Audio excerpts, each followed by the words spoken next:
All right, everybody. Hey, I want to say welcome. Thank you for joining us.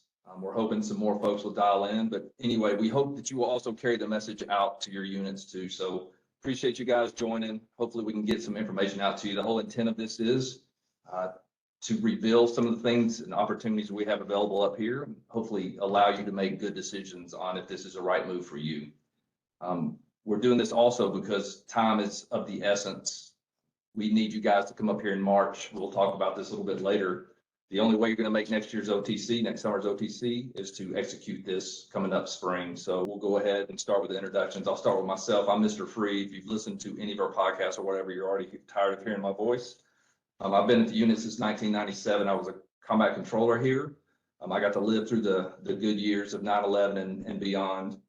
And then in 2010, I came back as a civilian and have been really focused on operator recruiting and selection ever since. Pass it over to Colin.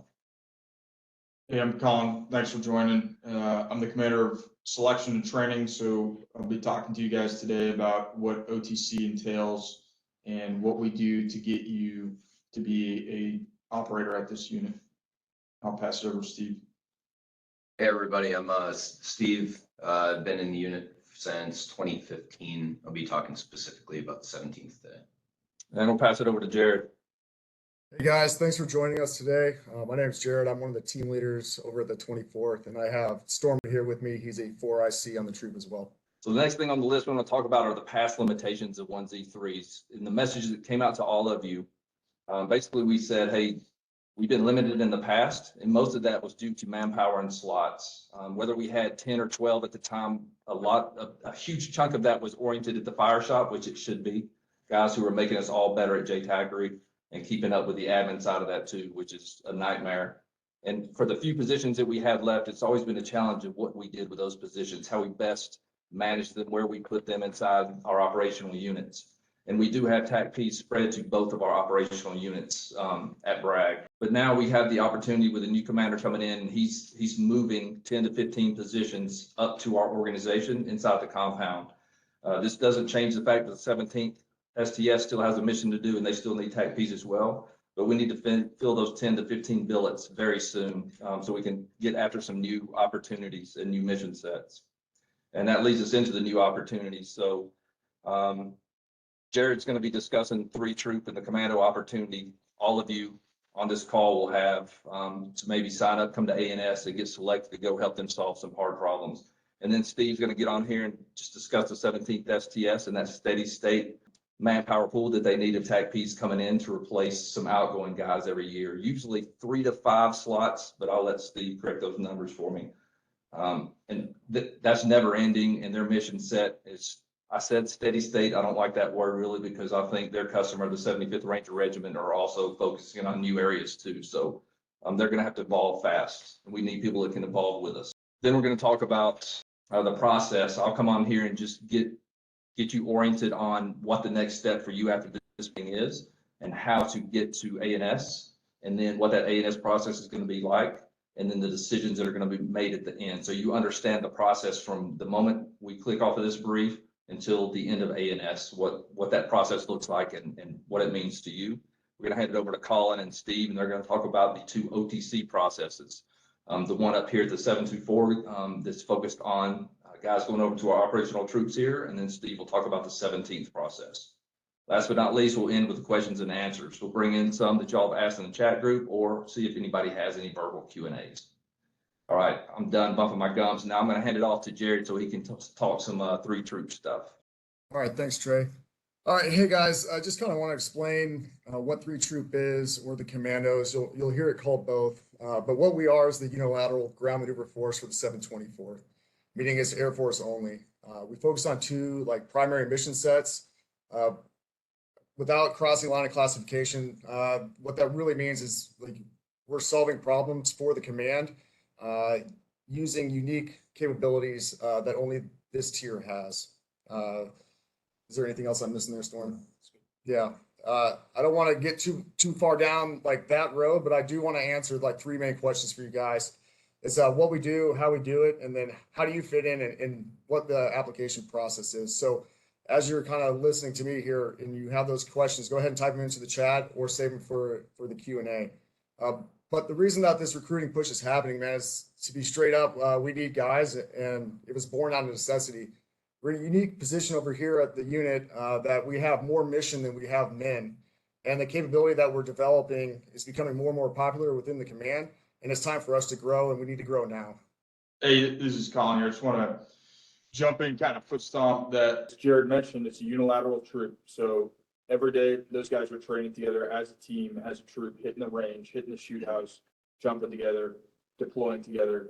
So I think like a lot of guys really find value in the fact that they're going from this enabler mission set to like, we finally get to run as a team of people that were selected together, work together every day, train together, and eventually deploy together as a team and as a troop. And that's not an opportunity you're going to find outside of their specific troop. And that really is what makes them unique. Before we hand it over to Steve to talk about the 17th STS, I just want to maybe incite some curiosity in the guys out there listening for what Jared and what Colin just talked about. If I were you listening to that, I know it still sounds nebulous. Again, we're on an unclassified medium, but I'll be asking, hey, what does that mean for me being a TACP? Am I still going to be a JTAC? Am I still going to, what skills am I going to get to acquire when I come up there? Those are the questions we're wanting you to ask. And if we don't get those, we'll try to answer those in the end too. I'll ask Jared the questions myself, but those are the things that we want you to be curious about so we can get the information out there in a way that makes sense and it still isn't a scary thing for guys. All right, over to Steve for the 17th. Yeah, please. I want to add one more thing to that. Like, you are going to get skills through OTC. We'll talk through that process, but also on their troop that you're not going to get anywhere else. So whether it's schools those guys are going to, training they're doing, certifications, whatever it is, just broad brush, like those guys are going to train you to a level, not just a level, but in skill sets that you're never going to get anywhere else. And pretty heavy focus right now on recce skill sets, but holistically, we're going to bring you to a level of a tier 1 operator on all these skill sets, and you're going to train at all those skill sets at 3 troop with Jared and Storm that you're never going to get to touch anywhere else. All right, everybody. So the 17th, our unit missions still starts with precision strike. So most of the TACPs in the squadron on a day-to-day basis work as platoon and company JTACs along with their Ranger counterparts. Our senior NCOs and our officers specialize at, work at battalion level on the staff to work air-to-ground integration responsibilities on that battalion commander staff. And then at Ranger Regiment, we have senior NCOs and officers that do kind of contested environment effects integration cell responsibilities. But most of the people on this medium right now coming into the unit would be vectored towards doing platoon and company JTAC responsibilities. Second mission that we have within the unit is tactical landing zone operations. We survey, assess, mark, establish, and control LZs to perform MSS operations and support joint forcible entry for the Ranger Regiment.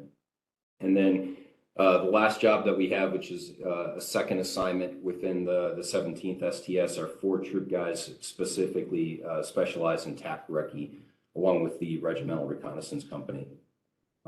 So our purpose is to integrate and execute special tactics equities in support of the 75th Ranger Regiment mission. Those 2 missions are pretty straightforward: direct action raid and joint forcible entry. Pathway into the units through the ANS process that we're talking about right now, or will in a bit. And expect that after you PCS or PCS en route, get maybe a couple courses that you need for qualification before you start OTC.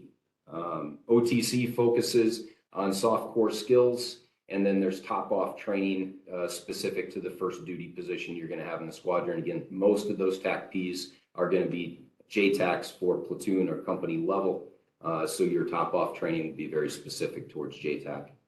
All right, y'all. So talked about 3 troop, talked about the 17th. Let's move into the process, the what do I do once this brief is over. So the first thing, and you always hear us say, is our website is the portal into our unit. It has all the information at least to get you started. So if you just go on Google and Google 724 STG, it will be the first return that comes up. So enter the website and then just scroll down, get familiar with it, read some of the data. But most important to you, all the selection dates and all the prep material to get you ready is on the website.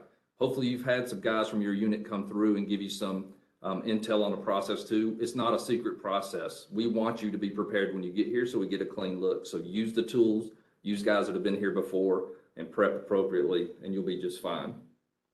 Next, selection dates and application deadlines. So again, we have 3 spring selections. We have 2 in March, and now we're going to have 1 in April. We're doing an extra selection because this manning and manpower is so important to us, as Jared mentioned earlier. So we're adding a selection to the spring. But we need you guys who are interested in this to be in one of the March ANSs, because that's really the only way we can get you orders in time and meet all the requirements of AFPC to meet that July OTC date. So keep that in mind. Those dates are on the website, and also the deadlines for those applications. For the first one, it's January 26th, and for the second one is February the 15th, respectively. Phase 1 application board, once those deadlines are met, we're going to pull in all those applications. We're going to talk about them as an organization, and then we're going to pick the folks to come to the second phase of ANS, which is the TDY phase. Just so you know, there isn't a lot of things. We're bringing most people. If you have something in your past that's kind of recent, don't sweat it. Submit your application. Don't deselect yourself for anything. Send in your application and let us be the ones to sort that out and figure out if we're going to bring you or not. Again, we bring most everybody that submits an application because we want to see you and give you a shot. Once Mr. Earhart sends you some reporting instructions, you're going to come here. Phase 2 is going to be mostly in garrison, and we're just going to test you on our 5 attributes that we care most about. Those are located on the website. We're going to test those in a garrison environment. Phase 3, as you can imagine, is still TDY, and we're going to move out to the field and test those same attributes in a field setting. Again, no magic. Before I forget too, we have a host of podcasts. I think there's 37 out there now, where we speak specifically to each one of our attributes. And we also have candidates who just came through selection. We interviewed them right like the day after they were told yes or no by the commander, and they will give you the lowdown on what happens during the process. So it should be no secrets, and you should be able to prep effectively. And last but not least, and maybe the most important for all of you, is the hiring decision at the end of ANS.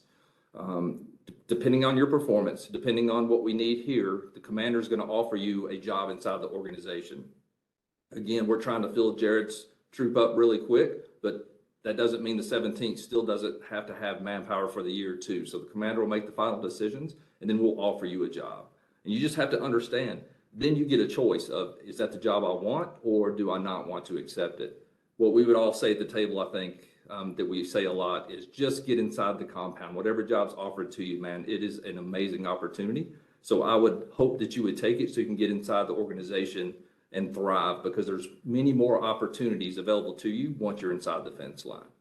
All right, I'm going to hand it over to Colin now and go ahead and talk about, if you are selected and you got to come up to one of the OTC processes, what that looks like. Like Troy talked about, single assessment for any operator job across the tier. So what Troy's talking about, different jobs being offered to you, like, just to be clear, like, if you come up and assess and are offered, you are hired and offered a job, it is going to be a TACPO role.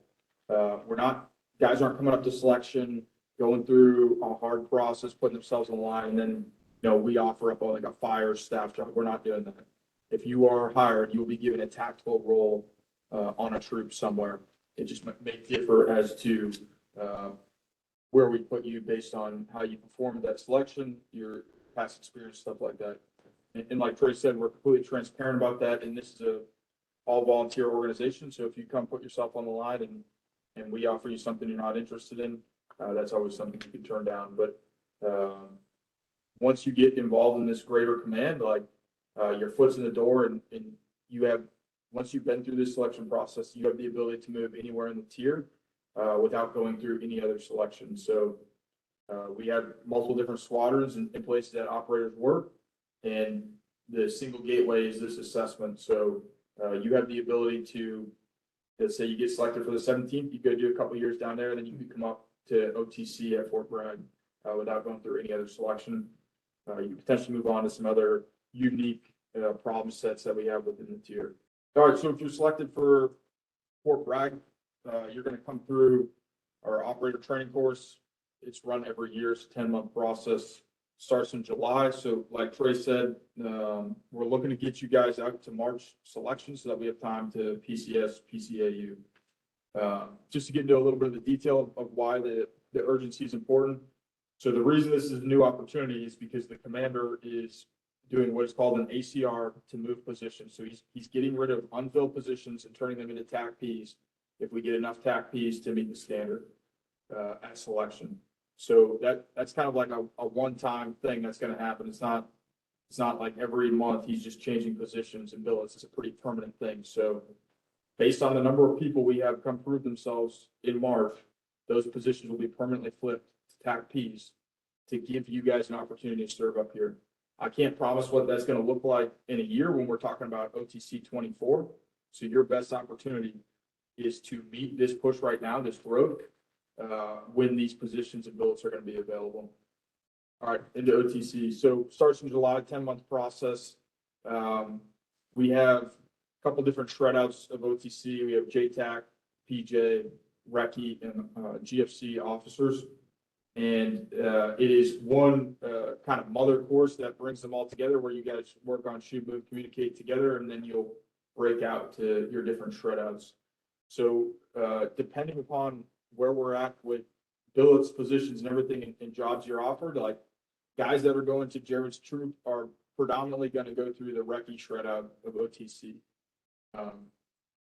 So that looks like between 7 and 11 weeks of individual training that Jared is going to be putting you guys through in specific skills to prepare you for his troop. You'll be coming together with all the other students to do stuff like marksmanship, about a month of CQB, small unit tactics, tactical vehicles, heavy weapons, rotary ring integration with the 160th. We have a month-long jump course that you guys will all get MFF qualified if you're not. A pretty advanced course that will get you around 100 jumps. You go through SEER and then a bunch of FMPs and individual skill training with a culmination exercise in March, graduating at the end of March. It is a phenomenal process that was probably the highlight of my career going through. Regardless of what position or job you go through, like the skills that you get in OTC are one going to enable you to be successful on the troop, but like they are just amazing life skills and development that you're going to get through this year-long process. And I had an absolute blast for those 10 months, and man, I would probably give anything to go back through it just to get that training again. So that pretty much sums up OTC. I'm going to pass it back to Steve to talk through separately. If you're going to the 17th, separate OTC process to be qualified for that unit.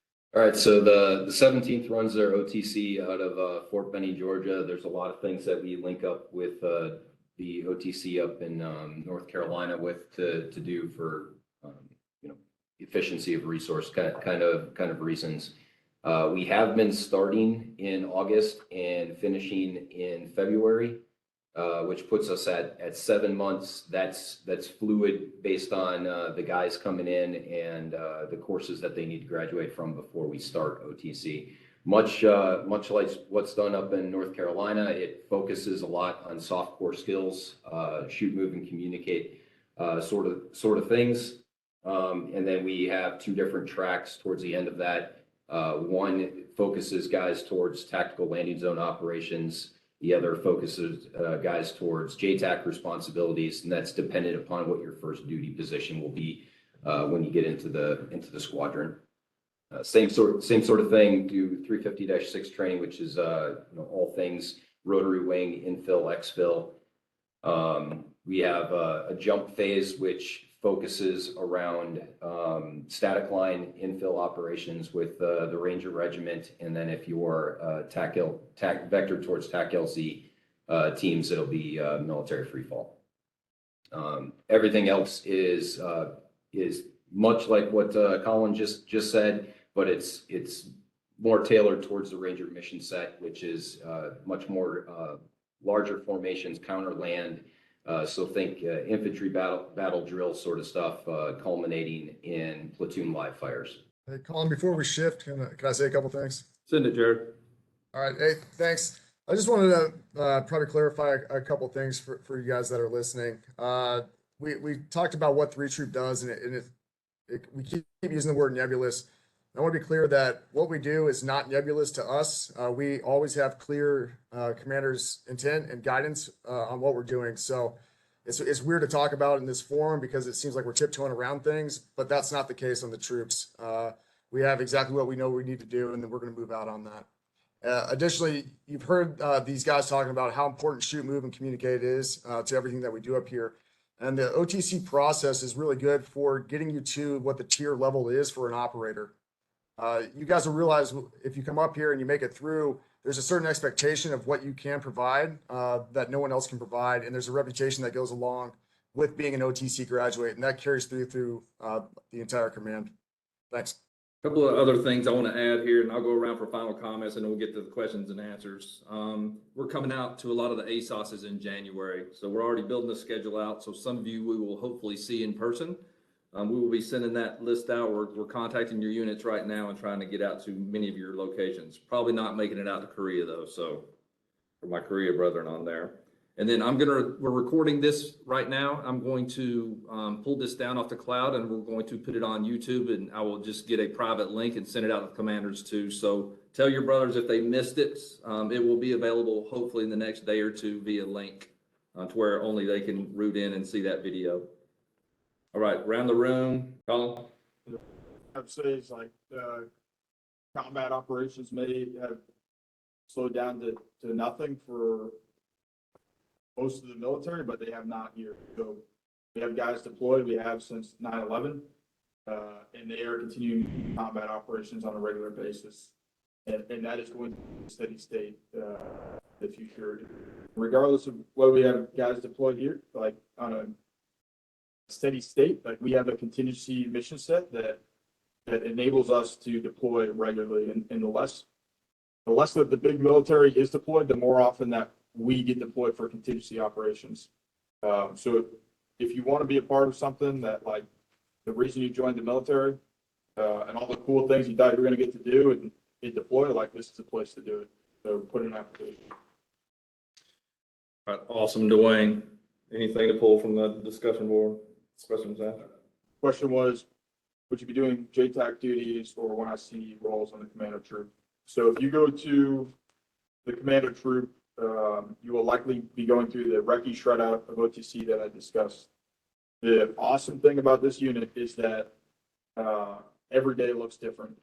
Like, we have new problem sets on a regular basis that we're trying to solve, and they're hard problems that are given to this command because nobody else can solve them. So it makes life here really interesting.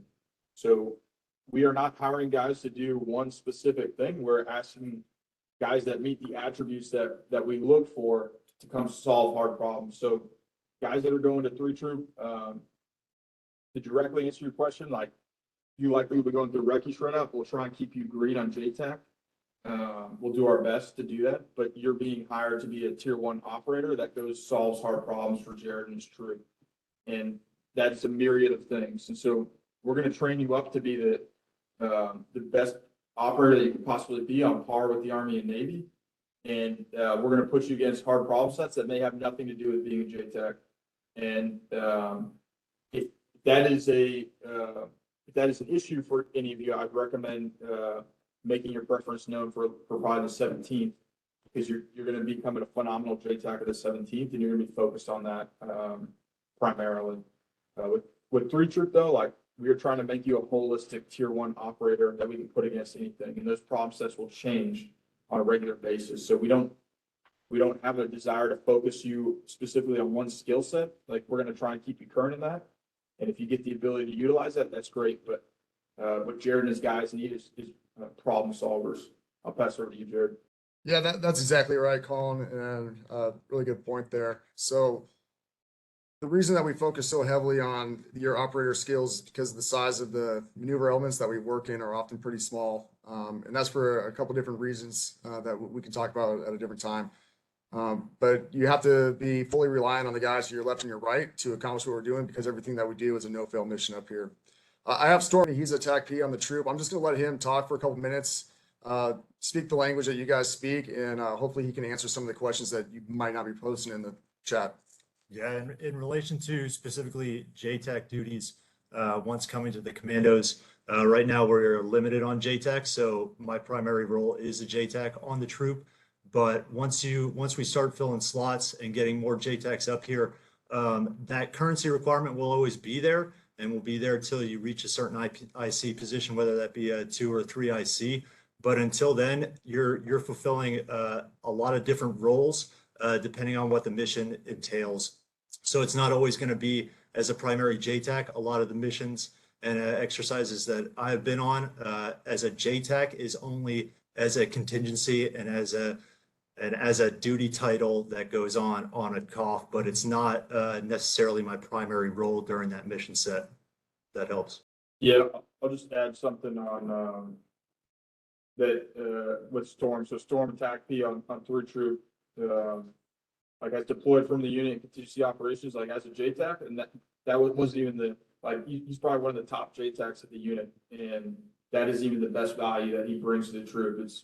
It's his ability to solve those hard problems I talked about, and that's really how he brings value to the team. What we're looking for from you guys. So we had another question on TACP officer slots. Yes, we have officer positions available and ready for OTC 23. TACP officers, you guys are encouraged to come assess at March selection and try to make that summer OTC 23. I guess I'll hit on that briefly. So if you're selected, for officers, you can either be selected for Fort Bragg or the 17th. If you're going to the 17th, you'll go through their OTC process Steve talked about. If you're selected for Fort Bragg, you'll come through the same OTC process as everybody else at Fort Bragg that we talked about, that 10-month process. You'll have a shred out for GFC training, about 7 weeks, where we're going to try and build you as a GFC in as a troop commander, and give you a lot of different skill sets involved in that, like interagency communication. We'll give you public speaking classes. We'll integrate you with your Army and Navy counterparts. We'll send you up to DC to work with interagency partners. A lot of really unique opportunities that you're not going to get anywhere else in the military. And really, holistically speaking, officer door enlisted, like the exposure you get up here during OTC and then on your troop time, like you're going to see and do things that you're never going to do anywhere else in the military.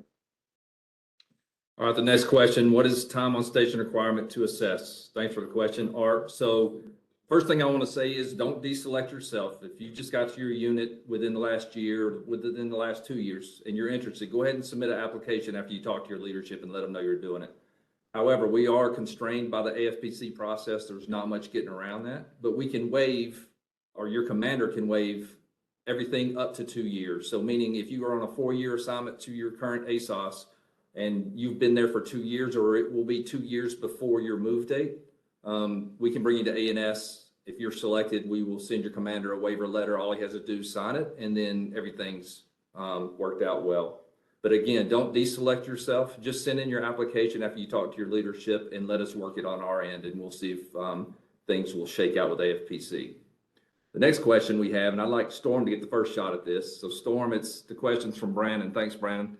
How will the TACP fit in with the PJ, CCT, SR candidates on OTC with limited skill sets from a 3-level process? And he gives the example of like dive, survey, paramedic, and ATC. Yeah, absolutely. Coming up, you're not going to be, when you're going through OTC, they're great at creating, just enhancing your baseline skills. So shoot, move, and communicate, rather than focusing on dive, survey, paramedic, these other specialty or advanced skill sets. I came up to OTC, for an example. I wasn't MFF qualified.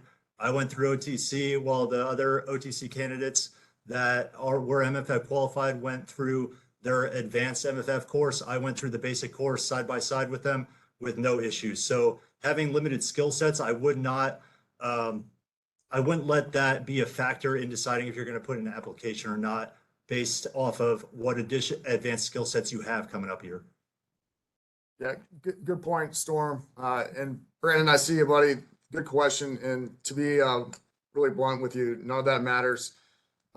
If there's a dive mission, I guess you just won't go on it, and the guys that are dive qualified will. But I do have guys that are SR, CCT, and PJ on my troop. And I don't look at them as that AFSC. To me, they're just operators. So I have two operators that want to go to dive because they feel like that's something they want. When we get to our training cycle, I'll send them to dive. So don't let that be any inhibition or feel like that's a reason for you not belonging up here. If you can make it through the OTC standard for shoot, moving, communicate, there's a place for you at this unit and we'll find it. I just want to foot stomp. I get to listen to where Aspect War is going a lot. I've been watching it. I've been seeing it evolve. Hopefully what this sounds like to everybody out there, especially the 3-troop model of this is where Aspect War is trying to go. 3 troops just there already. They've been there for a few years. So you get to almost fast forward yourself away from that process of everybody else trying to figure it out and have a chance to come up and then get to integrate in a team that's been doing it for years and already fully functional. So hopefully if you're not married to everything that a TACP is, i.e. JTAC, I was a CCT man, I love being a JTAC, but what I love more is to solve problems in an Air Force team full of warriors, and that's what you're gonna come up here and get a chance to be a part of. All right, nothing heard, so I'm gonna put it out to the group. I'll start with Jared and Storm on this one. How's the family life up here for the married guys? Yeah, so compared to if you're coming from an ASOS, up here, there's a lot more predictability and a lot more foresight into what your long range schedule is going to be. As far as family life goes, it's a lot easier to manage expectations when you know what's coming down the pipe. And that has helped myself and my family up here. The tempo is going to be more than what you're used to at an ASOS. But like I said, at least you have a calendar, a schedule to go home, tell your family, hey, these are the dates I'm going to be gone. This is when I'm going to be here. And it's actually, even though it's busier, it has been a better tempo than when I was at the ASOS. Yeah, I'm gonna piggyback on that just a little bit. One of the things that I really shoot for is priorities on our troop, and the number one priority for all you guys is going to be your family. So when we start developing our training plan, I only do one TDY a month, and I try to keep it to a week or less. We don't need to contract out a bunch of schools and go a bunch of different places. We have so many subject matter experts within this building that it's really easy to do those things here. So I like to try and keep everything local. As far as, how busy you're going to be, the other big thing that we like to do here is deploy for cause. We're not going to go sit somewhere in the desert for 4 months if we don't have to. We have the power of the command behind us that we can go out, do what we need to do for a month, maybe 2, and then come right back home and go back to our normal lives. Good stuff. Thanks, guys. All right, I'll give this one over to Colin first. So once their time's complete and once they do and I will ask another question to kind of talk about how long you can stay at the organization. But once their time is up at 3 Troop and it's time to make some moves, Colin, what are some other opportunities guys have? Yeah, so like we talked about, single assessment, you get put in the tier and you're eligible to move anywhere within the tier. So we have multiple line units that are doing the operator's work. And then we have a sensitive activity squadron that I'm not going to really delve into, but once you kind of cut your teeth with Jared and Storm, build some experience, like there's a lot of opportunity to just stay there if that's what you're enjoying. But we also have different opportunities, whether you want to go through, we have a separate course for our sensitive activity stuff. You can go through that and go serve a pretty unique mission set that absolutely does not happen anywhere else in the Air Force or military. And then we have different select leadership positions that you can move around to. So whether you come back to be an OTC instructor, or you go down to the 17th, or just anywhere in the group. So like guys that have wanted to have had the ability to stay at this unit for a really long time. If you're looking to promote, we have plenty of positions available. We've been pretty successful. I think there's kind of a misnomer out there about coming here, running as 6IC is going to hurt your promotion eligibility. Like we have been fairly successful in getting operators and support promoted within the tier. We have a pretty high success rate with that. So lots of opportunities available to you. And that's what makes this place exciting. So I think I've had 4 different jobs in my time at the tier, and like it just keeps things exciting. I've looked at different problem sets each time, and it keeps it unique and rewarding. Let me answer how long can you stay at the assignment right now too, because Colin's touching all over it. So we're going to guarantee you about 6 years. but the 6 years doesn't mean you're leaving. You're gonna have 6 years and then you can keep extending, or we can move you around like he just said inside the tier, and it kind of resets your clock. So lots of areas or lots of ways to stay up here for a long time. And what does that mean to you? It means you get to like do a unique mission set for longer, but it also means if you have a family, you get to have the same primary care provider for maybe up to a decade. It just stabilizes everything that we all yearn for, I think, in the military, but it's hard to achieve anywhere else outside the fence line. Any other things to add? Just so you will sign a 4-year control tour coming up here. So it's not an active duty service commitment, but we are asking you to stay at this unit for 4 years at a minimum.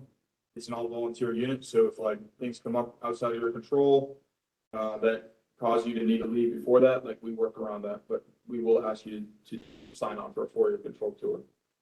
Got a question coming out to the 3 troop guys, and then also want to hear Steve's response too. So what is the support structure like for the operators at both Bragg and down at the 17th? Yeah, I'll take that one, Trey. We talk about ratios of operator support here at the command, and typical line units are at a 1.6 to 1 support to operator. Up here, we shoot for 2.5 to 1, with the ideal number being 3 to 1. So you have 3 support personnel per operator, which you won't find anywhere else. What that does is that enables freedom of maneuver and movement, and all the little nitnoid stuff that you hate doing, they take care of it for you. It sounds kind of like biggity and uppity, but it's really not, man. The stuff that we're trying to do up here requires so much training, and it requires you to be so good at your job, you just won't have time to like do all the other little things that will eat up your clock. Oh, sorry. Let me jump on one more thing with that. When you start looking at support opportunities up here, I think we're up to 4 strength coaches, 3 physical therapists, a sports doc, full human performance optimization staff, including psych docs, clinical social workers, you name it. So you have all those resources for you and your family. Additionally, we have 2 gyms, 4 ranges, 2 shoot houses, a climbing tower, a swimming pool, combatos program, you name it. So, and that's all housed here on the campus. So you really, if you want to get good at any of those things, you don't have to go anywhere to do it, and it's all here and it's for you. And those things all play into making you a better operator and more lethal on the battlefield. Thanks. Thanks, Jared. Over to Steve. So it's a little bit different for the 17th. Obviously, unilateral teams are going to require more support to be able to do the missions that those guys get after. So it's a little bit less support in the 17th, but we still have the full HPO staff that he mentioned there that's available to both unit members and to family members. Our 2 detachments, one in Savannah and one in JBLM, we put our support personnel on a rotational basis on TDY or trips out to those locations at critical phases of their training cycle to be able to support them working through the contingencies and alert process. I think the most important thing to point out here that wasn't already hit on is that everyone in the unit is assessed. And because everyone in the unit is assessed, everyone wants to be in the job that they're in. So that's not just operators, that's your A1 personnel, your A4, ALOC, AFE. The guy packing your parachute is not somebody that's doing a job that he doesn't want to be doing. And that's very telling in this organization, that everyone has the drive, the want, the desire to be doing the mission that they're doing, and that includes our support personnel. I think that's important to pass off. One thing I'm going to hit on with the Jared talked about the compound. So for those of you guys that have been to Fort Bragg, like our compound is not located on main Fort Bragg. It's out west near Southern Pines. It's about a 10-minute drive from downtown Southern Pines. So it's a much better standard of living out in Southern Pines, like the options you have available to you. You're not living with the 82nd out in Fayetteville. It is a nice place to live that I think gets lost when we talk about Fort Bragg. All right, this question, I'm going to give this to Colin, but anybody else can chime in here. So we talk about this a lot now, Colin, with the evolving mission sets and what we see TACP's roles inside the organization. So Art asks, thanks for the question, Art. Art asks, are there different opportunities for dive qualified TACPs? Yeah, so I'm gonna talk around classifications a little bit, but opportunities are opening up for TACPs to run with the Army and Navy units that we work with up at Fort Bragg. And like Jared mentioned, guys like Storm that are like studs at the unit, he's crushed OTC, he's deployed for the unit, like he's able to go to dive school if he wants to, and we can plug him against some different mission sets if he so chooses. So if you have dive qualified guys, like it's not going to affect how you're utilized in OTC likely, and you're still probably going to go to 3 troop. But opportunities have opened up to like where this is a meritocracy, and those who like Storm who have proven themselves as an asset to the tier, like they have the ability to go run with the Army and Navy now once they have those qualifications. So if you are dive qualified, that puts you one step closer to doing that if you so desire. And it gives you additional qualifications that Jared can use. Definitely not, we're not asking guys to have anything like that, but it just gives you, one, I would say it's a good stress inoculation training that you've been through if you have that, and hopefully help prepare you for OTC and selection, but it's just one more certification we can hopefully, in mission set, we can apply you against. All right, I think the last thing we'll cover is the fear. We ask every selection, we have the guys fill out some feedback. And I asked them, hey, what's preventing some of the guys out there at the units from coming up? And, you know, some of the major ones are they just don't want to put themselves through another selection process, or they're really comfortable where they are.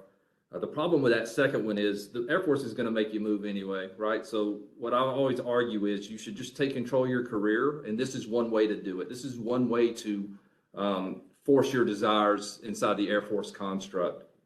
But people also fear of what happens if I come up and don't make it or don't succeed. And we're sitting here saying, hey, you got to come up in March to make next year's OTC, but just know we're still hiring TACPs after this spring. We still have steady state requirements that we need to fill for both the 17th and the Fort Bragg unit. So nothing's going to change. We're just going to give you some incredible feedback. All the feedback that we ever get, 100% across the board. And there's some guys on this chat right now that have been through it once. We're going to try to make you a better human and a better operator when you leave there.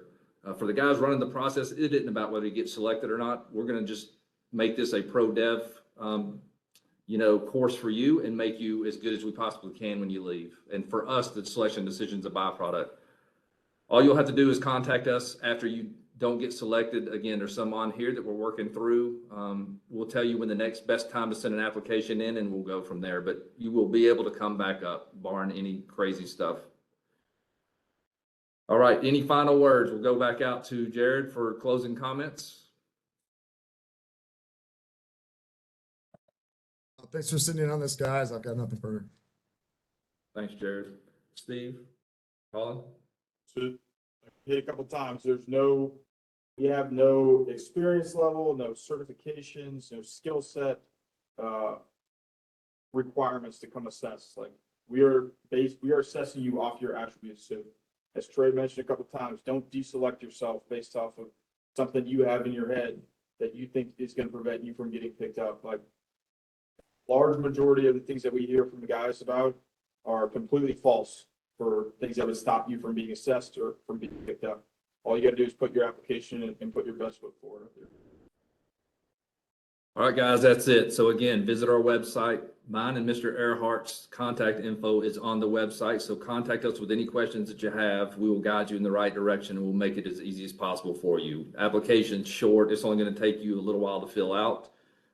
Get it to us by those deadlines, and we'll move forward and see you here in March.